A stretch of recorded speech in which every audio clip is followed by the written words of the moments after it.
जिंदगी बदल ले, थोड़ा सा संभल ले।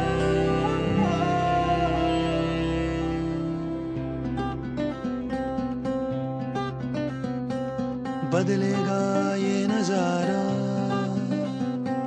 वक्त का जालिम इशारा, बदलेगा तेरा सितारा, बदलेगी हाथों की रेखा, बदलेगा किस्मत का लेखा, बदलेगा किस्मत का लेखा, बदलेगा किस्मत का लेखा, बदलेगा किस्मत का लेखा।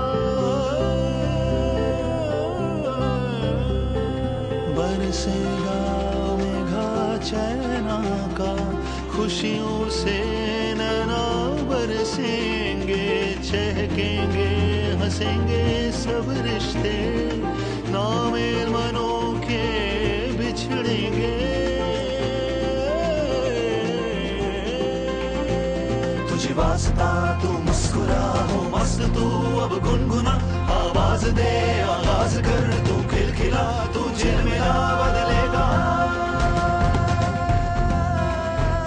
बदलेगा ये नजारा, वक्त का जालिम इशारा, बदलेगा तेरा सितारा, बदलेगी हाथों की रेखा, बदलेगा किस्मत का लेखा, बदलेगा किस्मत का लेखा, बदलेगा किस्मत का लेखा। किस्मत तो सब कर्मों से बनती है, जैसे अच्छे कर्म करोगे तो अच्छी किस्मत बन जाएगी, बुरे करेंगे तो बुरे।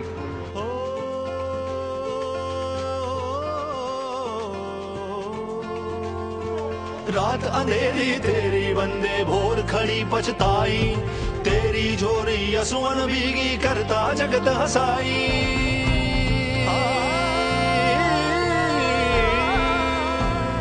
गौओं की सेवा है, मैं इसको सबसे बड़ा धर्म मानता हूँ। किसी भूखे को आपने 2 रोटी खिला दी है तो वो सबसे बड़ा धर्म मानता हूँ। धर्म के बारे में मेरा ख्याल है, अपने सही धारण करने के कार्य को धर्म कहते हैं। जैसे पानी का धर्म तरलता और गीलापन है, अग्नि का धर्म प्रकाश और रूप है, इसी तरह आकाश का धर्म खुलापन है। इसी तरह इसी धर्म को मैं धर्म मानता हूँ। जतन करे पर बदन रुकाना, बाधा मिट ना पाई, जन्म जन्म के फेर फंस गए बात समझ ना आई। किस्मत तो इंसान के खुद के हाथ में होती है। अगर हमें कोई काम नहीं करना है या हमें ऐसा करना है भी किस्मत के ऊपर हम छोड़ देते हैं तो कुछ नहीं होगा। किस्मत इंसान को खुद ही बनानी पड़ती है। ज्योतिष में नहीं मानता जी, किस्मत अपने आप को खुद आप बनाते हैं जी।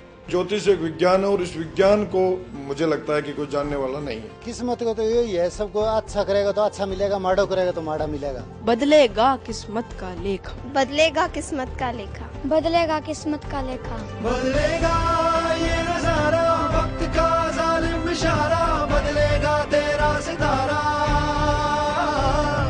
बदलेगी हाथों की रेखा, बदलेगा किस्मत का लेखा, बदलेगा किस्मत का लेखा, बदलेगा किस्मत का लेखा। बदलेगा किस्मत का लेखा कार्यक्रम में एक बार फिर से आप सबका बहुत बहुत स्वागत है। दर्शकों, जीवन ना जाने कितनी ही अनसुलझी पहेलियों से भरा हुआ है। हमारा जीवन स्वयं एक अनसुलझी पहेली है। हम हर पल मौत की तरफ बढ़ रहे हैं और सबको जानते हुए भी हम इन सब चीजों से बेखबर अपनी इच्छाओं और अपनी जरूरतों की ओर भाग रहे हैं, क्योंकि हम जानते हैं कि मृत्यु अभी दूर है, उसका आना शेष है। मगर कई बार मौत हमें हैरान कर देती है। हमारे किसी अपने को वक्त से पहले ही हमसे छीन लेती है, जिसे हम अकाल मृत्यु कहते हैं। वक्त से पहले ही किसी का हमसे दूर चले जाना हमें जीवन भर का दर्द दे जाता है। तो दर्शकों, हमारा आज का विषय है अकाल मृत्यु। क्या इसके लिए हमारे ग्रह, हमारे नक्षत्र जिम्मेदार हैं? आखिर क्यों कोई हमारा वक्त से पहले ही हमें छोड़कर चला जाता है? आइए इस विषय के ऊपर प्रकाश डालने के लिए हम आमंत्रित करते हैं ज्योतिषविद श्री कुणाल कुमार जी को।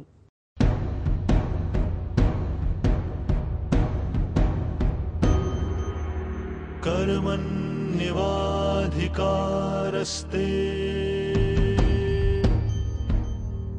मा फलेषु कदाचन मा कर्मफल हेतुर्भूः मात् संगोऽस्तविकर्मणि। कुणाल जी, जैसे कि हमारे तमाम दर्शक जानते हैं कि अपने इस कार्यक्रम में हम हमेशा किसी न किसी विषय के ऊपर चर्चा करते हैं और अपने दर्शकों को तमाम जानकारियां देते हैं। आज हम बात कर रहे हैं अकाल मृत्यु के बारे में। अक्सर हम देखते हैं कि बहुत से लोगों ने किसी अपने को खोया हुआ होता है, वो भी वक्त से पहले। आखिर क्यों हमारे साथ ऐसा होता है कुणाल जी? सबसे पहले तो मैं यही कहना चाहूँगा, क्योंकि ये शब्द जब भी मेरे कानों में पड़ता है तो मुझे एक पंक्ति याद आती है, अकाल मृत्यु वो मरे जो कर्म करे चंडाल का, और काल उसका क्या करे जो भक्त हो महाकाल का। कि अकाल मृत्यु मरते कौन हैं? जिन्होंने अपने जीवन में कुछ ऐसी गलतियां करी हों जो कार्य चंडाल करते हैं, उनसे भी गई गुजरी। तो कुछ ऐसे लोगों के साथ ऐसी घटनाएं घटती हैं, और जो व्यक्ति महाकाल का भक्त हो, अच्छे कर्म करने वाला हो, उसकी कभी अकाल मृत्यु हो ही नहीं सकती। अकाल मृत्यु कैसे शुरू होती है? इसमें कौन से ग्रह प्रबल होते हैं? किसी जातक की कुंडली में शनि नीच के हों, किसी जातक के बृहस्पति नीच के हों, किसी जातक के बुध नीच के हों, या किसी जातक के सूर्य नीच के हों, तो उन लोगों के साथ ऐसी घटनाएं ज्यादा हो सकती हैं। या कुछ लोगों के साथ जब ग्रहण युतियां लग्नेश, पंचमेश या भाग्येश में बनी हों, तो उन लोगों के साथ भी ये घटनाएं प्रबल हो जाती हैं। या आठवें भाव में मंगल और केतु का योग होना, आठवें भाव में सूर्य और राहु का योग होना, आठवें भाव में चंद्रमा और केतु का या चंद्रमा और राहु की युति होनी, तो उन लोगों की कुंडली में, ये उन लोगों के जीवन में अकाल मृत्यु के योग हमेशा प्रबल रहते हैं। ऐसे लोगों को सदैव इनके उपचार कर लेने चाहिए। ऐसी एक कुंडली मैं आपको बना करके दिखाता हूं।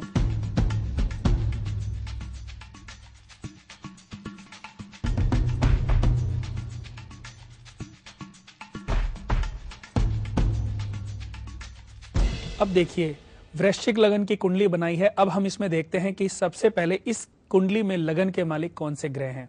लगन के मालिक हैं मंगल। अब मंगल लगन के मालिक होकर के आयु के घर में बैठ जाएं या व्यय भाव में बैठ जाएं, तो ये दोनों ही स्थितियां ऐसी बन जाती हैं। अगर लगन का मालिक किसी भी जातक की मेष लगन कुंडली से लेकर के कन्या लगन की कुंडली तक कोई भी लगन कुंडली बनती है, उस कुंडली में लगन के मालिक अपने से 12वें भाव चले जाएं, तो ऐसे व्यक्ति की कुंडली में मृत्यु के योग कई बार बन जाते हैं। कई बार उसके एक्सीडेंट होते हैं। मृत्यु होते होते उसके जीवन में ऐसी युतियां बार बार बनती रहती हैं कि आज मैं मरने से बच गया, मेरा एक्सीडेंट हुआ लेकिन मैं बच गया। ऐसी स्थितियां आने के बाद उसकी किसी ऐसे कारणों से डेथ भी हो जाती है। या अष्टम भाव से आयु देखी जाती है कि ये व्यक्ति कितनी आयु जिएगा। इसकी आयु के जो मालिक हैं बुध हैं, और बुध आयु भाव के मालिक होकर के छठे भाव में बैठ जाएं या तीसरे घर में बैठ जाएं, या अगर छठे भाव के मालिक चंद्रमा हैं और ग्रहण लगा लें, तो ऐसे व्यक्ति की आयु बहुत लंबी नहीं होती। लेकिन छठे, 8वें और 12वें भाव का मालिक अगर इन तीनों में से ही किसी दूसरे घर में प्लेसमेंट लेता है, तो इसको विपरीत राजयोग कहते हैं। जैसे कि इनकी वृश्चिक लगन कुंडली है, लगन के मालिक मंगल हैं और मंगल 12वें भाव में बैठ जाएं। अब मंगल 12वें भाव में बैठे हैं, लेकिन मालिक हैं वो छठे भाव के भी। छठे भाव के मालिक का 12वें भाव में होना विपरीत राजयोग कारक है। ये ग्रह उनको सपोर्ट कर सकते हैं अगर व्यक्ति थोड़े से अपने जीवन में कुछ चेंजेस ले आए, कुछ उससे रिलेटेड उपाय कर ले। अष्टम भाव के मालिक 12वें भाव में चले गए, तो यह भी विपरीत राजयोग कारक स्थिति हो गई। लेकिन ऐसी स्थितियों में हमें ध्यान रखना चाहिए कि इनके जो ग्रह हैं वो ग्रहण रूप में ना हो। अगर किसी भी जातक के कुंडली में ग्रहण युतियां बनी हुई हैं, छठे भाव के मालिक, 8वें भाव के मालिक या 12वें भाव के मालिक, इन तीनों में से किसी दूसरे घर में बैठे हैं, तो ये विपरीत विमल योग, विपरीत राजयोग कारक स्थिति बना देते हैं। लेकिन अगर ये दूसरे भाव में जाकर के किसी दूसरे घर के ग्रह के साथ बैठे हुए हैं, जिनके साथ उनकी युति अशुभ नहीं मानी जाती, जैसे चंद्रमा राहु के साथ में, या चंद्रमा केतु के साथ में, या सूर्य राहु के साथ में, केतु के साथ में, या मंगल और चंद्रमा की युति बन जाए या सूर्य और चंद्रमा की युति बन जाए और इनमें से कोई भी ग्रह 8वें घर का मालिक है, तो ऐसे व्यक्ति की कुंडली में भी ऐसे अकाल मृत्यु के योग बहुत बार बनते हैं। मैंने बहुत सारे ऐसे लोगों की कुंडलियों को सर्च किया है जिनकी डेथ हो गई है और उनकी मृत्यु के योग नहीं थे, उनकी जीवन में बीमारी नहीं थी, लेकिन उनकी कुंडली में मृत्यु का योग भी नहीं था और उनकी कुंडली में ऐसी कोई, उनके शरीर में कोई बीमारी भी नहीं थी कि जिससे उनकी मृत्यु होनी थी, लेकिन फिर भी ऐसी मिसहैपनिंग उनके साथ हुई। तो इसको बोलते हैं अनहोनी। जो नहीं होनी थी हो गई। पर ये चीजें प्रबल क्यों होती हैं? इनके जो ग्रह, इनके जो लगन के जो मालिक हैं, अगर वो अच्छी पावर में नहीं है या कम पावर में 0 डिग्री, 5 डिग्री, 3 डिग्री, 4 डिग्री ऐसी स्थिति में बैठे हुए हैं, तो ऐसे लोगों के ऊपर जादू टोने, तंत्र मंत्र जैसी नकारात्मक चीजें बहुत जल्दी प्रबल हो जाती हैं। यानी कि कह सकते हो कि ऐसे लोगों के मन में भय बहुत जल्दी अपना अधिकार जमा लेता है। तृतीय भाव में चंद्रमा बैठे हैं, बुध बैठे हैं, तो ऐसा व्यक्ति अंदरूनी बहुत डरपोक होगा, चाहे उसकी मेष लगन कुंडली हो, सिंह लगन कुंडली हो या वृश्चिक लगन कुंडली हो। सामने से तो वो दर्शाएगा कि वो बहुत ही स्वाभिमानी है, बहुत ही गुस्से वाला है, जिद्दी है, बहुत ही निडर है, लेकिन अंदर से वो बहुत ज्यादा डरपोक होगा। हर व्यक्ति जो है अपनी मृत्यु से डरता है। क्या एक व्यक्ति दूसरे व्यक्ति की मृत्यु का कारण बन सकता है? क्योंकि बहुत बार ऐसा होता है कि हम बहुत से ज्योतिषाचार्यों के पास जाते हैं, जब कोई व्यक्ति अपनी कुंडली दिखाता है तो उसे ये कहा जाता है कि जब आपका पुत्र आएगा या फिर आपकी पुत्री आएगी तो आपके जीवन में संकट आएंगे या हो सकता है कि आपके परिवार में किसी की मृत्यु भी हो जाए। क्या वाकई ऐसा होता है कि एक व्यक्ति का जन्म होता है वो दूसरे व्यक्ति की मृत्यु का कारण बन जाए? देखिए, ऐसा तो बिल्कुल भी नहीं हो सकता, क्योंकि किसी का भी जन्म किसी दूसरे की वजह से नहीं हो रहा है, तो किसी भी दूसरे की मृत्यु किसी के जन्म लेने से नहीं हो रही है। कुछ लोगों की कुंडली में ऐसी युतियां बन जाती हैं जो लोगों के लिए अनिष्टकारक होती हैं। जैसे कि हम जब कुंडली देखते हैं तो कुंडली में योग है कि ये गंड मूल में पैदा हुआ है, गंड मूल में पैदा हुआ है, इसके सूर्य और शनि की युति बनी हुई है, यानी कि ये अपने पिता के लिए मृत्युकारक योग बना सकता है। लेकिन हम उसके जीवन में देखते हैं पिता पुत्र की मृत्यु के अलावा अलगाव होने के योग भी होते हैं। जरूरी नहीं कि सूर्य और शनि की युति किसी जातक की कुंडली में बनी हुई है तो सिर्फ पिता की मृत्यु ही हो, वो अलगाव भी करा देता है। हो सकता है कि पिता का ट्रांसफर हो जाए और पिता दूर जाकर के नौकरी करने लगे या व्यवसाय करने लगे या उनके बार बार इधर उधर आवागमन लगा रहे। अगर लड़की की कुंडली में सूर्य और शनि की युति बनी हुई है तो ये योग कई बार अपने आप ही भंग हो जाता है। लेकिन अगर किसी लड़के की कुंडली में है तो उनको चाहिए कि वो सुबह उठते ही अपने पिता को तांबे के गिलास में पानी पिलाएं, सुबह उठते ही अपने पिता के चरणों को स्पर्श करें, सूर्य भगवान को जल दें और ओम ह्रीं घृणी सूर्याय नमः इस मंत्र का जाप करें या 21 बार गायत्री मंत्र का जाप कर सकते हैं, तो इससे पिता को बल मिलता है। गायत्री मंत्र का जाप भी सूर्य के लिए किया जाता है। तो अगर व्यक्ति ऐसा करता है, किसी जातक की कुंडली में ऐसा है, तो अपने पिता की लंबी आयु के लिए सूर्य भगवान से प्रार्थना कर सकता है। हर रविवार के दिन आदित्य हृदय स्तोत्रम का पाठ कर सकता है, तो उससे भी ये दोष भंग हो जाते हैं। और मैं तो यही कहना चाहूंगा कि जिस भी जातक की कुंडली में शनि, बृहस्पति, बुध या सूर्य नीच के हैं तो उनको अपनी कुंडली किसी अच्छे विद्वान आचार्य को जरूर दिखवानी चाहिए और इस दोष का निवारण जरूर करना चाहिए, क्योंकि इससे अकाल मृत्यु के योग प्रबल होते हैं। और दर्शकों, चाहे आप रत्न पहन लें, रत्न पहन के उस ग्रह को बलि बनाया जाता है, उस ग्रह को प्रबल किया जाता है, पर वो किसी भी दोष को कम नहीं करते। अगर आपके कुंडली में कोई दोष है, अगर भूख लगी है तो रोटी खाने से ही पेट भरेगा। आप नमकीन या चाय पी लेंगे, थोड़ी देर के लिए तो आपकी भूख शांत हो जाएगी, लेकिन थोड़ी देर के बाद फिर से आपको भूख लगने लगेगी। उसी तरीके से अगर दोष है आपके कुंडली में और आप इसको दूर करना चाहते हैं तो इसका विधिवत उपाय करें। देखें कि आपकी कुंडली में सूर्य नीच के हैं, लेकिन कहां के मालिक हैं? ये 8वें या लगन के मालिक तो नहीं है। बृहस्पति नीच के हैं, 8वें या लगन के मालिक तो नहीं है। बुध शुक्र भी 8वें या लगन के मालिक तो नहीं। अगर ऐसी स्थिति है तो इमीडिएटली ये डिसीजन लें कि किसी अच्छे विद्वान ज्योतिष आचार्य को अपनी कुंडली दिखा करके उसका निवारण कर लें। कुंडली में कई बार जब ग्रहण युतियां बनती हैं जी, 2 ग्रहों का आपस में मिलना योग भी बनता है, और 2 खराब, एक अच्छे ग्रह और एक अशुभ ग्रह का, एक शुभ ग्रह और एक अशुभ ग्रह जब आपस में मिलते हैं तो वो खराब योग भी बन जाता है। जैसे कि चंद्रमा बृहस्पति के साथ में बैठते हैं तो गज केसरी योग बनाते हैं, और यही चंद्रमा और बृहस्पति राहु के साथ में बैठ जाएं तो खराब योग बन जाता है।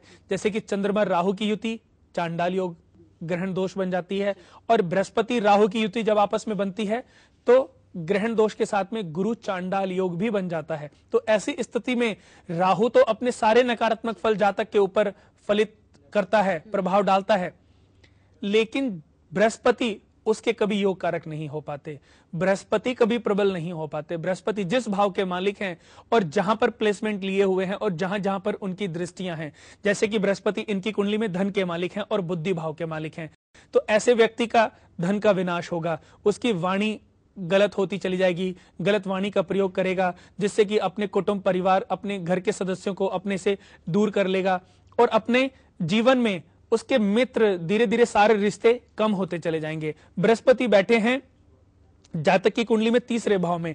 अब तीसरे भाव में बृहस्पति 3 दृष्टियां डालते हैं, अपने से 5वीं, अपने से 7वीं और अपने से 9वीं। बृहस्पति की भाग्य स्थान पर उच्च की दृष्टि, यानी कि फिर भी ऐसे व्यक्ति के जीवन में उसको भाग्य से बहुत ज्यादा सपोर्ट मिलती है कि उसके पास, चाहे वो मेहनत नहीं कर रहा है, काम नहीं कर रहा है, लेकिन पैसा कहीं ना कहीं उसके पास प्रॉपर्टियां होंगी, उनका किराया आता रहेगा, उसके रिश्तेदार, उसके पिता फिर भी उसकी गलतियों माफ करके उसको सपोर्ट करते रहेंगे, क्योंकि बृहस्पति भाग्य स्थान को देख रहे हैं तो भाग्य से उसको बेनिफिट मिलेगा किसी ना किसी रूप में। लेकिन बृहस्पति की पति भाव पर दृष्टि होना और 11वें भाव पर दृष्टि होना, उसके वैवाहिक जीवन में थोड़ी सी परेशानियां पैदा हो जाएंगी। पहले थोड़ी होंगी, फिर बढ़ती चली जाएंगी। साझेदारी का व्यापार होगा तो वो डूब जाएगा, उसका जो पार्टनर है वो उसके पैसे को मार लेगा, उसकी पेमेंट नहीं करेगा, इसी कारण उसको और ज्यादा मानसिक परेशानियां पैदा होंगी। फिर 11वें घर के ऊपर 9वीं दृष्टि, यानी कि वो जीवन में जो भी प्रॉफिट वो अर्जित कर सकता था उसका 10, 15, 20% ही प्रॉफिट वो अर्जित कर पाएगा। दर्शकों, बहुत सारे ऐसे ग्रह हैं जो हर घर में शुभ नहीं होते और बहुत सारे ऐसे भी ग्रह हैं जो हर घर में अशुभ नहीं होते। सिर्फ हमें अपने ग्रहों की स्थितियों को देखना है कि हमारी कुंडली में हमारे जो ग्रह हैं वो कौन सी प्लेसमेंट लेकर के बैठे हैं, हमारी लगन कुंडली क्या है, हमारे इस लगन चार्ट में कौन कौन से भाव में किस किस राशियों में ग्रह विद्यमान हैं।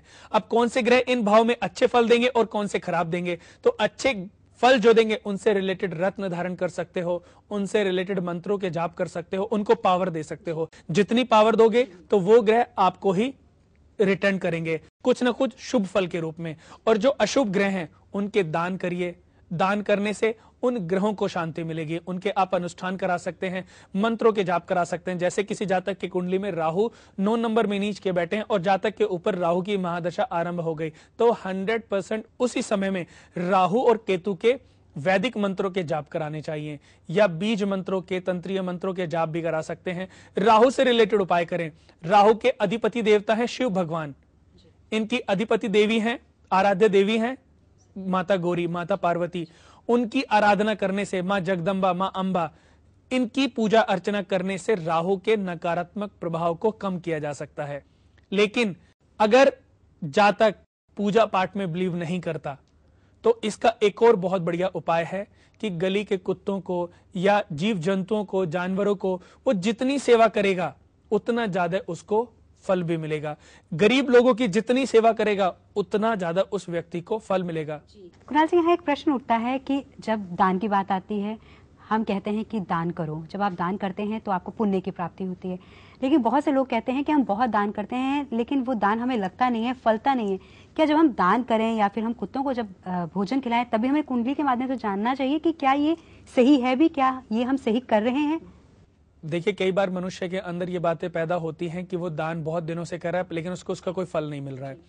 ये व्यक्ति के दिमाग में जब बातें उत्पन्न हो जाती हैं और वो जब उत्पन्न होने के बाद यानी कि स्वार्थ के साथ दान करता है तो वो दान कभी भी उसके जीवन में फलित नहीं हो पाता और उसके मन में ये बातें चलती रहती हैं और 4 बार उसने दान किया नहीं कि 5वें दिन किसी को जाके, जी हम तो बहुत दान करते हैं, हम तो जी कई महीनों से दान कर रहे हैं, तो ऐसे व्यक्ति का दान कभी नहीं लगता। दर्शकों, दान आप अपनी समस्या के समाधान के लिए कर रहे हैं, आप अपने पिछले जीवन के ऋणों को उतारने के लिए दान कर रहे हैं, अपने ग्रहों के नकारात्मक प्रभाव को खत्म करने के लिए दान कर रहे हैं। दान करते समय कभी भी मन में स्वार्थ को नहीं लाना चाहिए कि मैं दान कर रहा हूं, इतने लोगों का भला कर रहा हूं।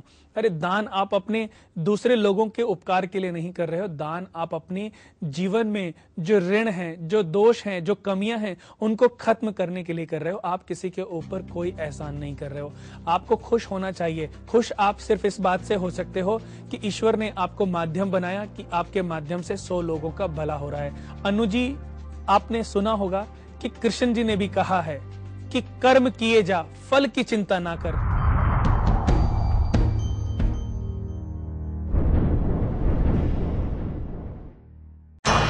जिंदगी की मुश्किलों के भंवर में फंसा इंसान कैसे पाए अपनी मुश्किलों और परेशानियों का हल? क्या है इसका कोई उपाय, कोई रास्ता? ऐसी ही बहुत सी परेशानियों से ज्योतिषविद कुणाल कुमार जी का सामना हुआ तो ज्योतिषविद कुणाल कुमार जी इन परेशानियों का उत्तर खोजने में लग गए। दिन रात की अथक मेहनत से आखिर इन्होंने अपने अनुभव एवं अध्ययन को एक समुचित कुंडली का रूप दे दिया। जी हां, इसी कुंडली पुस्तक का नाम है अद्भुत जीवन संग्रह। ज्योतिषविद कुणाल कुमार जी के गहन अध्ययन का परिणाम है अद्भुत जीवन संग्रह। मुश्किलों से घिरे हुए इंसान के लिए आशा की किरण है अद्भुत जीवन संग्रह। अद्भुत जीवन संग्रह में हर परेशानी का, हर मुश्किल का हल समाया हुआ है। अद्भुत जीवन संग्रह इंसान की तमाम उलझनों का एकमात्र ऐसा उपाय है जिसमें भृगु संहिता, रावण संहिता, लाल किताब, काली किताब, अंक ज्योतिष, वास्तु शास्त्र, सामुद्रिक शास्त्र, हस्त विज्ञान आदि समस्त 8 ज्योतिष शास्त्रों का समावेश है। हर व्यक्ति अद्भुत जीवन संग्रह का लाभ पा सके, इसके लिए इसे 2 भाषाओं में उपलब्ध कराया गया है, हिंदी एवं अंग्रेजी। अद्भुत जीवन संग्रह मंगवाने के लिए संपर्क करें 01149181818 या आप SMS भी कर सकते हैं। इसके लिए टाइप करें KVK और भेज दें 56161 पर। ज्योतिषविद कुणाल कुमार जी से व्यक्तिगत रूप से मिलने के लिए संपर्क करें 01149181818 9717030531 9999799936 9717030281 9999799972 9717030264 9899899415। हमारा पता है Kunal Vastu Kendra, Jyotish and research centre, 512 5th floor, ring road mall, near Deepali Chowk, behind Kali Mata Mandir, outer ring road, sector 3, Rohini, Delhi 110085। हमारा ईमेल एड्रेस है kunalvastukedra@gmail.com, kunalvastukedra@yahoo.com एवं kunalvastukedra@hotmail.com और हमारा वेबसाइट एड्रेस है www.kunalvastu.com एवं www.kunalastro.com। बदलेगी हाथों की रेखा, बदलेगा किस्मत का लेखा, बदलेगा किस्मत का लेखा, बदलेगा किस्मत का लेखा। दर्शकों